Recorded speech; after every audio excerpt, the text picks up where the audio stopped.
పార్వతీదేవి అంశతో జన్మించిన అక్కమహాదేవి గొప్ప శివభక్తురాలు. గోదాదేవి విష్ణుమూర్తిని వరించి తరించినట్లే ఈమె శ్రీశైల మల్లేశ్వరుని తన పతిగా భావించి తన కోరికల నియమాల ద్వారా సాధించింది. ఈమె వీరశైవ ఉద్యమాన్ని స్థాపించిన బసవేశ్వరుని సమకాలికురాలు.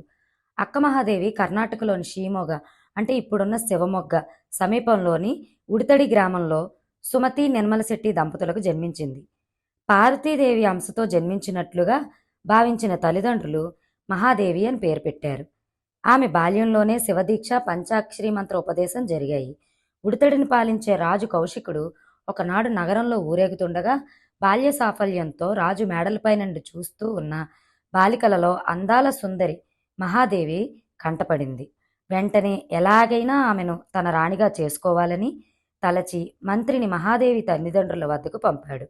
వారు అంగీకరించకపోవడంతో మంత్రి వారిని అధికార దర్పంతో భయపెట్టాడు. తల్లిదండ్రుల అవస్థ గమనించిన మహాదేవి ఒక ఉపాయం ఆలోచించింది.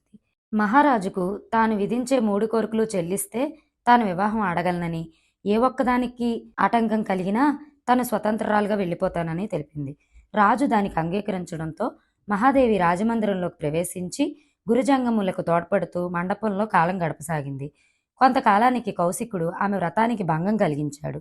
ఒకనాటి రాత్రి ఆమె పడక గదిలో నిద్రిస్తుండగా తమ కుటుంబ ఆరాధ్య గురువైన లింగదేవుడు వచ్చాడని తెలిసి ఆమె ఉన్నపాటున బయటకు వచ్చి గురుదర్శనం చేసుకోబోగా వస్త్రాలు ధరించి రావాల్సిందిగా లింగదేవుడు ఆమెను ఆజ్ఞాపించారు. ఆమె ధరిస్తున్న చీరను కౌశికుడు లాగేస్తూ, పరమభక్తురాలివి కదా, నీకు వస్త్రం ఎందుకు అని అపహాస్యం చేస్తాడు. తక్షణమే ఆమె నిలువైన కేశాలతో మరింత పెద్దవిగా చేసి శరీరం విచిత్ర కాంతులు ఈనుతూ శరీరాన్ని కప్పివేసి గురుదర్శనం చేసుకుంటుంది. అప్పటి నుండి అక్కమహాదేవి వస్త్రాలు ధరింపక జీవితాంతం కేశాంబరిగానే ఉండిపోయింది. రాజమందిరం నుంచి బయటపడిన మహాదేవి అనేక కష్టాలను ఎదుర్కొని కళ్యాణ పట్టణం చేరుకుంది. అనుభవ మండపానికి అధిపతి ప్రభుదేవుడు ఆమెను పరీక్షించి మండప ప్రవేశం కల్పిస్తాడు. బసవేశ్వరుడు ఆమె తేజస్సుకు వైరాగ్యానికి ముగ్ధుడైనాడు. అనుభవ మండపంలోని వారందరూ ఆమెను అక్కగా భావిస్తారు.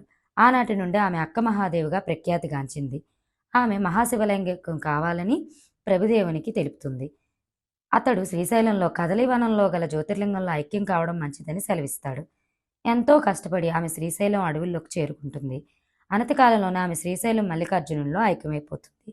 అక్క మహాదేవి వచనాలు కన్నడ సాహిత్యంలో విశిష్ట స్థానాన్ని సంపాదించుకున్నాయి. ఆమె రచనల్లో అక్కగళపెతకే కొరవంజి వచనార్థ అన్నవి మిక్కిలి ప్రాచుర్యం పొందాయి.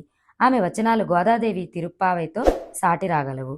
శ్రీశైలం వెళ్లే అనేక మంది భక్తులు తప్పనిసరిగా ఆమెను దర్శించుకొని ఆమె కరుణా కటాక్షాలకు ప్రీతిపాత్రులవుతూ ఉంటారు.